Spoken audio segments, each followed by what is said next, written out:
petites boules, bienvenue de la bulle de Virgie, j'espère que vous allez bien. Petite guidance pour savoir ce qu'il ou elle ne vous dira pas. Alors, j'en ai déjà fait deux avant celle-ci. Je vais en faire une petite série. J'ai créé une playlist d'ailleurs avec ce qu'il ou elle ne vous dira pas, comme ça vous avez facile pour aller les retrouver.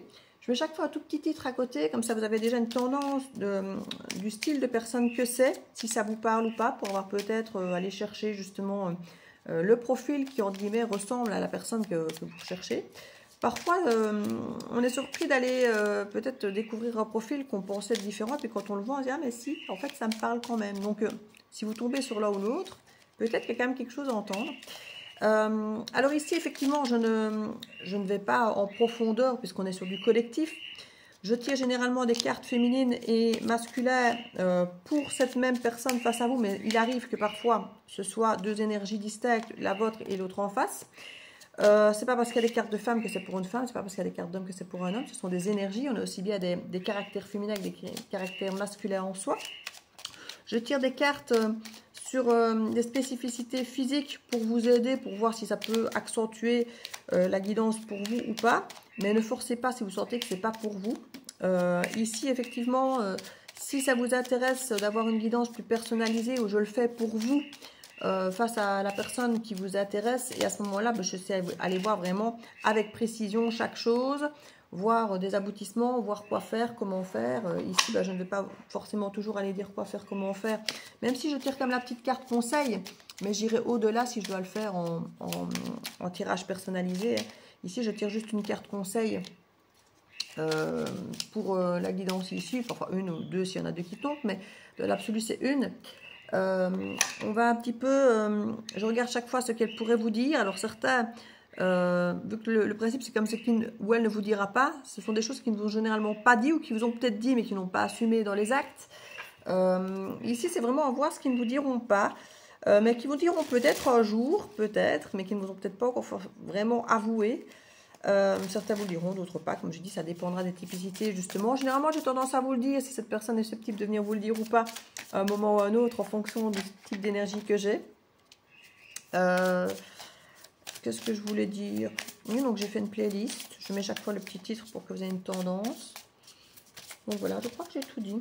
J'en ferai régulièrement, donc ne forcez pas le message si ce n'est pas le vôtre. Comme je dis, n'hésitez pas à aller voir les autres profils, peut-être que d'autres profils parleront plus de vous. J'ai voulu faire une guidance à choix, et puis finalement je me suis dit que c'était mieux de faire plusieurs petites régulièrement, comme ça vous trouvez le vôtre plutôt qu'un choix au milieu de trois, parce que c'est tellement varié les gens. Hein. Donc je me suis dit que j'allais faire une petite série comme ça. Tant que j'en ai envie, que je sens qu'il y a de la demande, je le fais. Si à un moment je sens que les gens s'en foutent et qu'il n'y a pas de demande, que j'ai plus envie, j'arrête. Vous savez comment je fonctionne maintenant. Donc voilà. Ici, je mets tout sur la table, enfin tout. D'habitude, je fais l'un après l'autre. Là, que j'avais envie de mettre en place la petite discussion pour que vous sachiez ce qu'il en est, puisque je fais une petite série comme ça. Je me suis dit, j'allais le faire. Voilà, les autres, je les mettrai au fur et à mesure, puisqu'elles ne sortent pas de suite. On va aller voir les côtés féminins. On nous parle de Madame 17, la magnétique. Pour elle, la loi d'attraction n'a pas son pareil, car elle semble elle-même l'incarner. À son contact, vous aurez la sensation que l'univers tout entier se met à bouger au moindre de ses faits et gestes. Son âme est tellement connectée qu'elle semble être au diapason de tout ce qui palpite au cœur, même de la terre. Humains, animaux, végétaux semblent la vénérer. J'avais parlé de ça, des végétaux, des animaux, de tout ce qui était vivant, dans le premier profil, où je parlais de l'hypersensible. N'hésitez pas à âme hypersensible, que j'avais appelé la première, c'était samedi. Donc on a une magnétique ici, A ou une magnétique. L'aspiratrice, Madame 22. Son éducation l'a menée à vouloir que tout le monde ait les mêmes chances dans la vie. Son côté visionnaire fait d'elle une personne sensée et de confiance. Grâce à elle, vous allez apprendre à tendre la main à l'autre sans tomber, sans la dépendance affective. Sa bienveillance innée est un valeureux bouclier de protection. On a quelqu'un qui est inspirant, qui apporte confiance, qui inspire, oui, mais qui a un côté visionnaire, qui a envie de faire les choses différemment, mais de les faire bien. On se sent à l'aise avec cette personne, on se sent un peu en protection, on se sent pris en considération, on sent qu'il y a des idées originales, on peut avoir des typicités un peu verso ici. Avec le côté original, on peut avoir le côté signe de feu avec le magnétisme ici, voir les scorpions. La solaire, on est à nouveau dans du feu ici, donc on pourrait être très lion. J'ai voulu dire lion, puis je me suis dit, bah non, tous les signes de feu peuvent rentrer dedans, et puis là on sort la solaire. Donc on rentre dans l'idée de ce que je voulais dire du lion. Et une fois de plus, comme je dis, lion verso, c'est les deux opposés dans le cadre astrologique. Hein. C'est l'opposé du cadran dans l'axe opposé. Donc, à son contact, on a le sentiment que le ciel et les oiseaux se mettent à sourire et les nuages à danser. Ainsi, s'il pleut sur votre vie et que vous avez de la chance de croiser sur sa route, il y a fort à parier que quelqu'un là-haut y est pour quelque chose. Son rôle, vous aider à retrouver votre optimisme originel, car elle irradie de sa lumière tous ceux qui se trouvent sur son chemin. On a quelqu'un vraiment aussi de très solaire et magnétique, hein, on vous l'a dit. Scorpion, pourquoi pas Gémeaux, mais j'aurais plutôt dit Lion, comme je vous disais depuis le début. Lion, Scorpion, ça me parle très fort là. Madame la Bohème, vous souhaitez vivre d'amour et d'eau fraîche? Madame 21 vous ouvre les portes d'une escapade romantique et hors du temps. Nul besoin de prendre le train ou l'avion pour découvrir de nouvelles contrées. Elle vous y emmène par la poésie de ses paroles, de ses gestes, de ses habitudes. Avec elle, l'expression carpe diem prend toute sa signification. Elle sera votre meilleur guide pour lâcher prise. Quelqu'un ici qui aime vivre au jour le jour, qui est original, qui fait les choses autrement, hors du temps. Alors, je reviens à l'idée du Gémeaux, que je disais tout à l'heure. Pourquoi pas aussi le Sagittaire, ça pourrait rentrer dans l'idée un petit peu original, aventureux, innovant. Donc on revient aussi avec ce côté Verseau d'ailleurs, avec le côté innovant. Dans les typicités masculines, on a Monsieur 17. Le providentiel. Grâce à lui, vous vous sentirez gouverné par une bonne étoile. Son optimisme légendaire et sa foi dans la providence font de lui une personne avec laquelle vous pourrez vous épanouir et vous transformer spirituellement. Si vous avez reçu quelques synchronicités depuis votre rencontre, ce n'est pas un hasard. C'est le prélude d'un avenir radieux.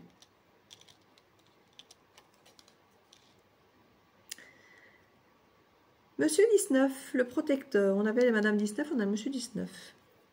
Avec lui, rien ne pourra vous arriver. Et en plus, je vous l'ai dit quand on a eu l'aspiratrice qui avait ce côté protecteur, et il ressort ici. Que ce soit sur le plan physique ou psychique, son aura dresse un bouclier de lumière autour de vous.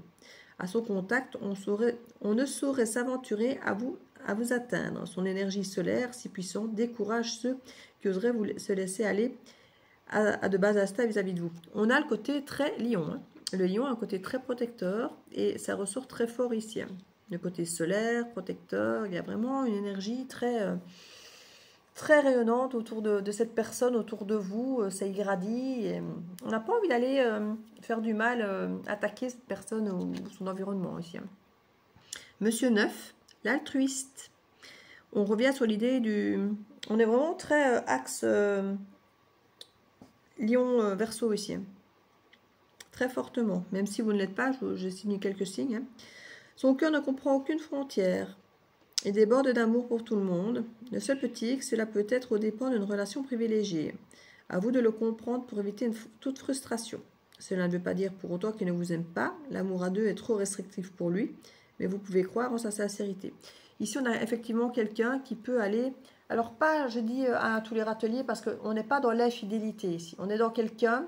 On pourrait être aussi de la typicité, alors l'altruiste c'est Verseau, hein, mais du poisson, qui est le signe juste après, donc ils ne sont pas côte à côte pour rien, hein, ils sont imprégnés de cette même énergie tous les deux. Le poisson, le Verseau sont du style à se couper en quatre pour les autres. La balance pourrait le faire aussi. Se couper beaucoup pour les autres, à leur détriment. Mais alors du coup c'est vrai que quelqu'un qui est toujours à vouloir s'occuper des autres, surtout un Verseau ou un poisson, la balance va peut-être plus le faire en couple, quoique pas forcément, mais bon, avec Vénus dans son signe, c'est différent. Mais ici, on a quelqu'un qui peut tellement s'occuper des autres que finalement, s'occuper du couple, ben, il le fait aussi, mais il y a tellement d'autres choses à côté dont on veut s'imprégner, rendre service, aider, que finalement, ben, le couple est peut-être parfois laissé un peu à l'abandon au détriment ben, toutes les autres personnes qu'il faut aider, soutenir, écouter, conseiller. Ben, il y a un petit peu de ça. Mais c'est pas l'idée d'infidélité ici. Hein. C'est pas... Jusque-là, c'est mon troisième profil, à part le narcissique qui montrait effectivement un côté un peu égotique très développé, il n'y a pas de les profils pour l'instant. On est quand même sur des profils qui ont chacun leur typicité et leurs défauts, bien sûr. mais on n'est pas sur quelque chose de malsain ou d'infidèle, de choses... voilà, je trouve que ça reste quand même très, très joli. Je me suis éloignée avant que tu ne puisses me briser le cœur. Ça ressort ici. Nous nous retrouverons un jour. Et en même temps, la carte est renversée. C'est quelqu'un qu'on n'est pas totalement convaincu. Il m'a été difficile de vous dire au revoir. Oui, c'est quelqu'un qui a du mal à s'éloigner de vous. Et qui, quelque part, souhaiterait vous revoir, vous retrouver un jour, mais qui, en même temps, a peur. A peur parce que vous pourriez avoir ce pouvoir de lui briser le cœur. Donc, il aura envie de vous revoir. Il ou elle aurait envie de vous revoir. Mais c'est une prise de risque pour cette personne. Hein. Et cette personne est habituée à prendre soin des autres, à protéger les autres. Et du coup, se protéger, elle, fait peut-être moins partie de ses priorités. Mais s'éloigner de vous peut être sa façon de se protéger. C'est ce qui ressort assez bien ici. J'ai quelqu'un qui dit « Je sais que j'ai fait une erreur, je suis désolée ».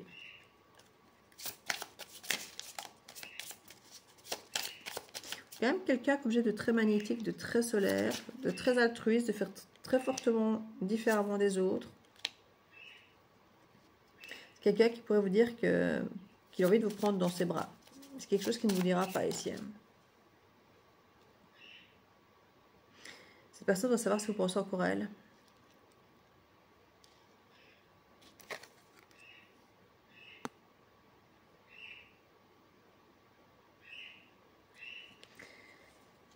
C'est marrant parce que cette carte-ci nous parle d'être réunis pour toujours et de là de se revoir un jour, et c'est les deux cartes qui sont à l'envers. C'est quelqu'un qui pourrait vouloir vous revoir et vous avoir pour toujours, et en même temps, oui mais non, trop peur que tu me brises le cœur. C'est quelqu'un qui se protège en fait, hein, très très très très fortement. Pense à vous tout le temps. Vous êtes comme la lumière au bout du tunnel. C'est quelqu'un qui est étrangement solaire et lumineux et qui du coup avoir beaucoup de lumière autour de lui, mais qui malgré son côté lumineux se voit comme quelqu'un peut-être de sombre ou se voit dans un tunnel sombre. Et vous êtes comme sa petite lumière, comme sa petite bougie qui illumine quelque chose de dur peut-être qui traverse ou qu'elle traverse dans sa vie. C'est quelqu'un qui apporte de la lumière aux autres, mais qui profondément a l'air d'être dans une forme de pénombre. Et vous représentez sa lumière. Et c'est peut-être là pour lui ou elle qu'il vous voit un peu comme son salut et en même temps sa perte si jamais il vous perd derrière. Donc du coup la peur d'avoir le cœur brisé, c'est quelqu'un qui préférera se dire qui préfère s'éloigner de vous que de risquer de vous perdre plus tard. Et puis elle n'est jamais décevant. Quelqu'un qui pourrait vous dire que sa vie n'est pas complète sans vous, et qui ne vous le dira pas. C'est quelqu'un qui ne vous dira rien de tout ça. Je dis, il y a des fois où je vois dans l'énergie que c'est quelqu'un qui va finir par venir vous le dire, mais ici c'est quelqu'un qui aura du mal à venir vous dire ce genre de choses. Hein. C'est quelqu'un qui vous dit, c'est toi et je le sais. Peut-être justement parce que pour une fois il a envie de s'occuper de quelqu'un plus précisément, ou que vous lui avez fait remarquer peut-être aussi que vous existiez, vous aviez besoin qu'on s'occupe de vous précisément et pas de toute la moitié de la planète. Mais il y a quelqu'un qui justement, voilà, je me sens mieux sans toi. C'est quelqu'un qui vacille. Je crois que c'est quelqu'un qui dans son rôle altruiste de s'occuper de tout le monde se sent mieux sans vous, parce que il n'y a pas quelqu'un qui lui rappelle tout le temps que vous devriez vous occuper plus de vous, de prendre soin de lui ou d'elle. C'est quelqu'un qui, en fait, quand vous veniez tout le temps lui dire oui, tu ne t'occupes pas de moi, tu t'occupes de tout le monde, et tu ne t'occupes pas de moi, tu es là pour tout le monde, mais pas pour moi. C'est quelqu'un qui a dû avoir du mal à entendre ça, parce que c'est quelqu'un qui aurait été peut-être capable, alors je ne vais pas dire d'arrêter de s'occuper des autres, mais en fait, cette personne a besoin de s'occuper des autres. Son charisme, elle le tire d'un côté un petit peu narcissique qu'on avait dans le profil 2. C'est comme il y a un petit mélange entre le profil 1 et le profil 2 ici dans ce profil 3. Donc si ça vous parle, n'hésitez pas à aller voir les autres profils parce que ça résonne. ça résonne.